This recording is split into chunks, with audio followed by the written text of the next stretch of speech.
Bismillahirrahmanirrahim. Assalamualaikum warahmatullahi wabarakatuh. Jumpa lagi dengan channel Doa 69. Saya doakan untuk kalian semua yang lagi menyimak channel Doa 69, dipanjangkan umurnya, sehat walafiat, banyak rezekinya, dipermudah segala urusannya, dan diampuni dosa-dosanya. Dan mudah-mudahan kelak di akhirat menjadi penghuni surganya Allah Subhanahu wa Ta'ala. Amin, Allahumma amin. Salawat serta salam semoga tetap tercurahkan kepada junjungan kita, yakni baginda Rasulullah Sallallahu Alaihi Wasallam. Allahumma salli ala Sayyidina Muhammad wa ala ali Sayyidina Muhammad. Sahabat Doa 69, ajaran agama tentang Allah seringkali terhubung dengan sifat-sifatnya yang agung.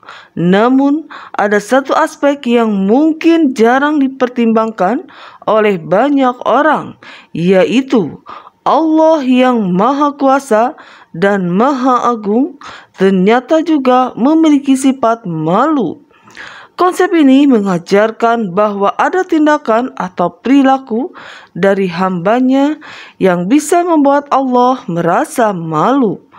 Dalam perjalanan spiritual seringkali fokus diberikan hanya pada bagaimana manusia bisa mencari keridhaan Allah Subhanahu wa Ta'ala melalui perbuatan baik dan taat, namun juga penting untuk mempertimbangkan bagaimana Allah Subhanahu wa Ta'ala merasa malu terhadap perilaku hambanya.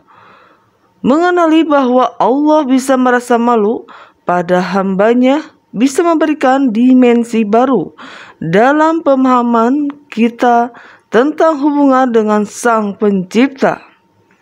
Video ini akan membahas beberapa situasi di mana Allah bisa merasa malu terhadap hambanya. Penghormatan dan penghargaan terhadap orang tua merupakan nilai yang sangat dijunjung tinggi dalam berbagai agama dan budaya. Dalam konteks Islam, menghormati orang tua bukan hanya sebagai kewajiban, akan tetapi juga sebagai cara untuk memperoleh rahmat Allah dan mencapai tingkat moral yang tinggi dengan cara membuat Allah malu seperti yang telah dijelaskan oleh para ulama dalam kitab-kitab Ushuriyah. Allah merasa malu oleh perilaku hambanya dalam hal ini. Anas bin Malik meriwayatkan bahwa Rasulullah pernah bersabda, "Sesungguhnya Allah memandang wajah orang yang telah lanjut usia di pagi dan sore hari. Allah berfirman, 'Hai hambaku, usiamu telah tua, kulit tubuhmu telah keriput, tulangmu telah rapuh, ajalmu telah dekat. Sudah tiba saatnya kamu menjumpaiku di neraka untuk ubanmu.'" Salah satu kisah lain yang menunjukkan keutamaan menghormati dan memuliakan orang yang lebih tua adalah kisah Ali bin Abi Thalib dan orang-orang tua Nasrani. Dikisahkan bahwa suatu kali Ali pergi berjalan cepat menuju masjid untuk melaksanakan sholat berjamaah subuh. Di tengah perjalanannya, ia melihat seorang yang sudah lanjut usia berjalan perlahan. Di depannya, Ali memilih tidak mendahuluinya sebagai bentuk penghormatan kepada orang tua tersebut. Ia menunggu dengan sabar sampai matahari terbit. Ketika orang tua tersebut sampai di depan pintu masjid, ia tidak masuk masjid dan mengambil jalan lain. Ali baru mengetahui bahwa orang tersebut sebenarnya seorang Nasrani. Setelah itu, Ali segera masuk masjid dan melihat Rasulullah sedang ruku, Rasulullah memperpanjang posisi rukunya seolah-olah 2 kali lipat dari biasanya. Ali kemudian menyadari bahwa Rasulullah ingin memberikan kesempatan baginya. Setelah Rasulullah selesai dari salatnya, Ali bertanya, "Wahai Rasulullah, mengapa Anda memperpanjang ruku tadi? Ini tidak seperti biasanya." Rasulullah SAW menjawab, "Ketika aku penting dalam posisi ruku seperti yang biasa aku lakukan, tiba-tiba malaikat Jibril datang dan meletakkan sayapnya di atas punggungku. Aku pun memperpanjang ruku sampai malaikat Jibril mengangkat sayapnya, dan baru kemudian aku bangkit dari ruku." Kemudian orang-orang bertanya, "Mengapa Jibril melakukan itu?" Rasulullah SAW menjawab, "Aku tidak memerintahkan Jibril untuk melakukan hal ini. Namun, malaikat Jibril datang dan memberitahuku bahwa Ali sedang dalam perjalanan menuju masjid untuk berjamaah. Namun, di tengah jalan ia melihat seorang lansia Nasrani berjalan perlahan di depannya Ali. Ali tidak mengetahui bahwa orang tersebut adalah seorang Nasrani. Ia memilih untuk tidak mendahuluinya sebagai bentuk penghormatan kepada orang tua dan menghormati usia. Karena inilah Allah memerintahkan aku untuk memperlama ruku sehingga Ali bisa menutupi jamaah salat subuh bersama-sama dengan kita." Cerita ini memberikan gambaran tentang tingginya nilai memuliakan orang tua. Meskipun dalam hal ini orang tua tersebut adalah seorang Nasrani, terdapat sebuah cerita lainnya yang tak kalah menarik, yaitu saat menjelang wafatnya guru dari Hai, kamu belum subscribe ya? Subscribe sekarang and like, comment, share, and subscribe pokoknya ya. Pada waktu yang sama, gurunya jatuh sakit dan meminta muridnya yang bernama Abu Mansur ini untuk mencari seorang budak berusia 80 tahun seperti usianya dan membelinya untuk kemudian memerdekakannya. Ini dilakukan untuk meringankan penderitaan gurunya yang sedang sakit. Tanpa ragu, Abu Mansur segera mencari budak sesuai permintaan guru. Namun, ia kesulitan menemukan budak berusia 80 tahun dan bertanya kepada orang-orang, "Di mana saya bisa menemukan seorang budak berusia 80 tahun?" Orang-orang menjawab dengan rasa heran, "Bagaimana mungkin ada orang berusia 80 tahun sedangkan dia masih dalam status budak dan belum merdeka?"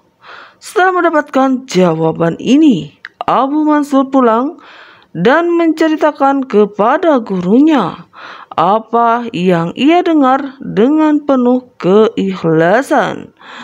Abu Kasur mengatakan bahwa budak yang diinginkan gurunya tidak ada.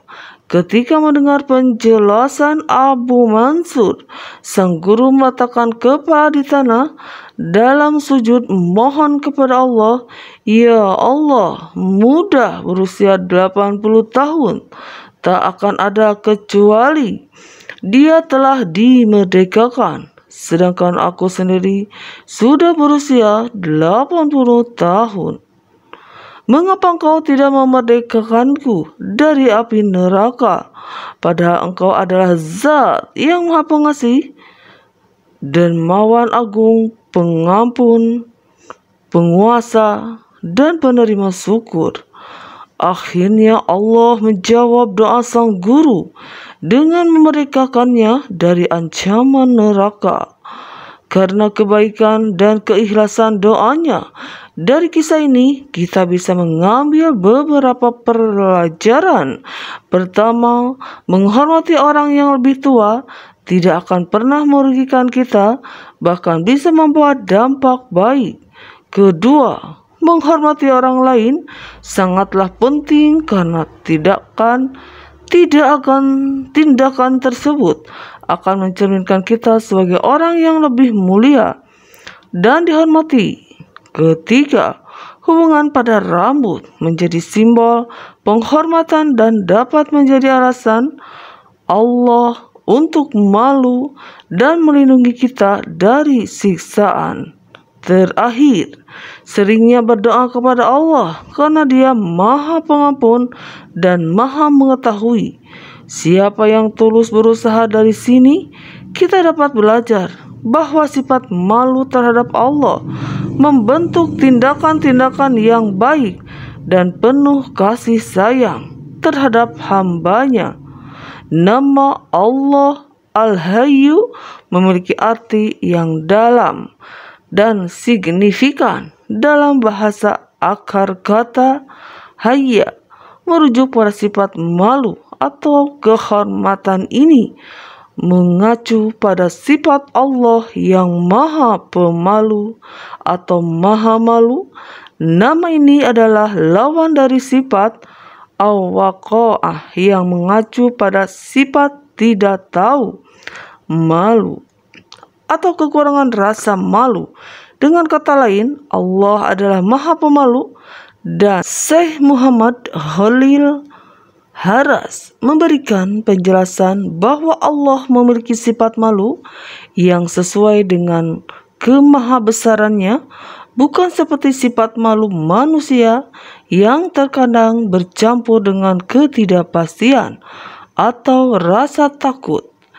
Imam Ibnu Qayyim, seorang cendekiawan besar dalam dunia Islam, dalam qasidahnya menjelaskan bahwa sifat makhluk Allah adalah sifat yang mencerminkan kebesarannya. Allah tidak menghendaki untuk dipermalukan atau diabaikan oleh hamba-Nya. Dari Al-Fariji, Rasulullah bersabda, sesungguhnya Maha Pemalu lagi Maha Mulia. Dia malu terhadap hamba-Nya yang berdoa dengan mengangkat kedua tangan kepadanya, kemudian Dia menolaknya dengan hampa. Ini menunjukkan betapa tingginya derajat manusia yang berdoa dengan sungguh-sungguh kepadanya. Nama Al-Hayyun juga mengajarkan bahwa Allah mencintai sifat malu dan kehormatan. Dalam hadis, Rasulullah menjelaskan bahwa Allah mencintai sifat malu dan menutupi aib atau aurat. Ini mengajarkan bahwa memelihara kesopanan, menutup aurat, dan menjaga integritas diri adalah bagian dari mengikuti jalan Allah yang Maha Mulia dan Maha Malu. Dari riwayat Ali bin Umayyah disebutkan bahwa Rasulullah melihat seorang pria mandi di tanah lapang tanpa kain penutup. Oleh karena itu, Nabi naik ke atas mimbar, kemudian menyampaikan pesan bahwa Allah adalah Sang Pemalu dan Sang Penutup. Dia menghargai sifat malu dan menjaga privasi, mencintai kesopanan, dan menjaga kehormatan. Nabi dilanjutkan dengan nasihat, ketika seseorang di antara kalian mandi, hendaklah ia menutup auratnya. Nama Al-Hayyun juga menunjukkan bahwa Allah tidak akan merasa malu untuk memberikan balasan yang pantas bagi hamba-Nya yang telah mengamalkan sifat malu dan menjaga kesucian diri. Selain itu, Allah akan merasa malu untuk menyiksa mereka dengan azab-Nya. Ini menunjukkan bahwa sifat malu Allah juga berdampak pada bagaimana Dia memperlakukan hambanya dengan penuh rahmat dan pengampunan. Dalam kaitannya dengan nama Allah Al-Hayyu, penting mengamalkan sifat malu yang sesuai dengan ajaran Islam, dapat membentuk perilaku yang santun, menjaga diri dari perbuatan buruk, dan menjalani hidup dengan integritas dengan menghormati sifat makhluk Allah. Manusia dapat menghindari dosa, meraih keberkahan, dan mendapatkan keridhoannya. Secara sederhana bisa kita simpulkan, jika Allah saja punya rasa malu, maka kita sebagai makhluknya, mengapa tidak tahu malu?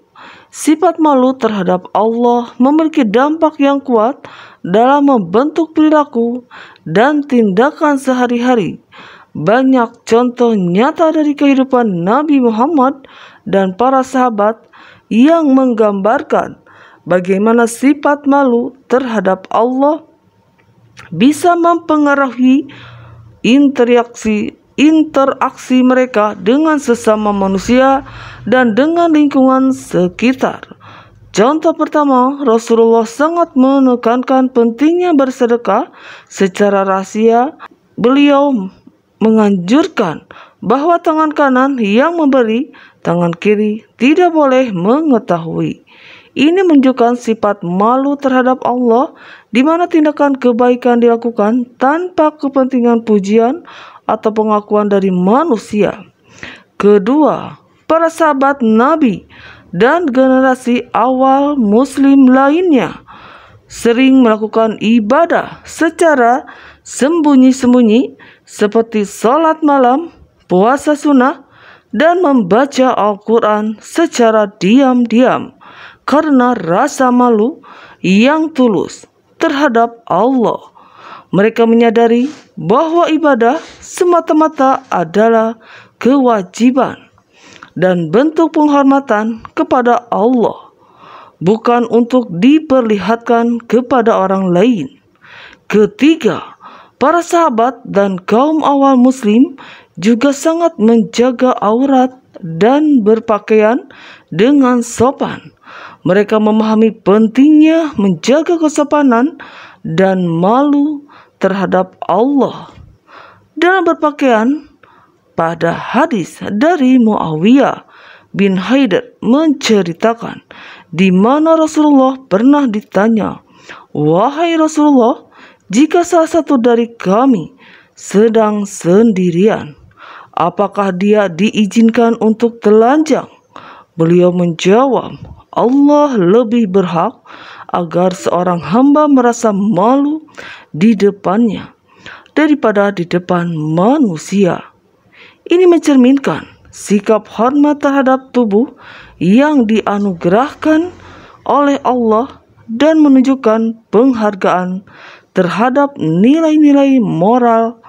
Keempat, para sahabat mempraktikkan sifat malu terhadap Allah dalam bisnis dan perdagangan mereka. Mereka menghindari tindakan curang, mengutamakan kejujuran, adalah bentuk nyata dari menghormati Allah dan sifat malu terhadapnya. Dari contoh-contoh tersebut dapat disimpulkan bahwa sifat malu terhadap Allah tidak hanya tercermin dalam ibadah ritual, tetapi juga dalam setiap aspek kehidupan sehari-hari. Sifat malu ini mendorong perilaku santun, penuh kasih sayang, dan menjunjung tinggi nilai-nilai moral. Ketika seseorang memiliki kesadaran yang kuat akan kehadiran Allah dalam setiap tindakan dan kata-katanya, maka sifat malu terhadapnya akan membimbingnya untuk mengambil keputusan yang benar dan berperilaku dengan integritas dalam segala hal. Sahabat Doa 69, mudah-mudahan kita semuanya bisa beriktibar dari sifat pemalu ini, karena Allah Subhanahu wa Ta'ala Maha Pemalu, dan Allah senantiasa selalu merahasiakan dosa-dosa hambanya, dan hanya Allah yang mempunyai lebih dari segala-galanya dari sifat orang-orang yang Maha Pemalu, karena Allah akan menghargai orang-orang yang punya sifat pemalu. Insya Allah, mudah-mudahan dengan sifat pemalu tersebut kita bisa dibimbing menjadi orang-orang yang bertakwa di hadapan Allah Subhanahu wa Ta'ala. Amin, Allahumma amin. Mudah-mudahan kita semuanya mempunyai sifat pemalu, semuanya hanya karena Allah Subhanahu wa Ta'ala yang Maha Pemalu. Sahabat Doa 69, mudah-mudahan menjadi iktibar dan selalu dalam istiqomah kebaikan. Walau alam